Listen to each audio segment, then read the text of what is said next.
Venezuelan എണ്ണ ഇന്ത്യയിലേക്ക്. ലോകത്തിലെ ഏറ്റവും വലിയ എണ്ണ ശേഖരമുള്ള വെനസ്വലയിൽ നിന്നുള്ള എണ്ണ ഇറക്കുമതിക്ക് ഇന്ത്യക്ക് അനുമതി നൽകാൻ തയ്യാറാണെന്ന് വ്യക്തമാക്കി വൈറ്റ് ഹൗസ്.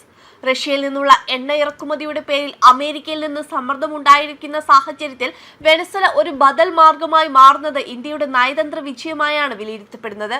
കൂടാതെ US-മായി മുമ്പ് ഏർപ്പെടുത്തിയ ഉപരോധങ്ങൾ മൂലം നിലച്ചിരുന്ന വ്യാപാരമാണ് പുനരാരംഭിക്കുന്നത്. ഇന്ത്യയുടെ വർദ്ധിച്ചു വരുന്ന ഊർജ്ജ ആവശ്യങ്ങൾ കണക്കിലെടുത്താണ് ഈ നിർണായക തീരുമാനമെന്ന് മുതിർന്ന US ഉദ്യോഗസ്ഥൻ പറഞ്ഞു. വെനസ്വലൻ എണ്ണ വിപണിയിൽ എത്തിക്കാൻ വാഷിംഗ്ടൺ തയ്യാറാണെങ്കിലും ഇതിന്റെ പൂർണ്ണ നിയന്ത്രണം അമേരിക്കയുടെ കൈകളിലായിരിക്കും. US ഊർജ്ജ സെക്രട്ടറി ക്രിസ്റ്റഫർ റൈറ്റ്സ് ഇതേക്കുറിച്ച് പറയുന്നത് ഇങ്ങനെയാണ്: എണ്ണ ഒഴുകാൻ ഞങ്ങൾ അനുവദിക്കും, പക്ഷേ അത് വിപണനം ചെയ്യുന്നത് US ഗവൺമെന്റ് നേരിട്ടായിരിക്കും. ഇതിലൂടെ ലഭിക്കുന്ന പണം അമേരിക്കയുടെ നയതന്ത്രത്തിലുള്ള അക്കൗണ്ടുകളിലേക്ക് എത്തുക.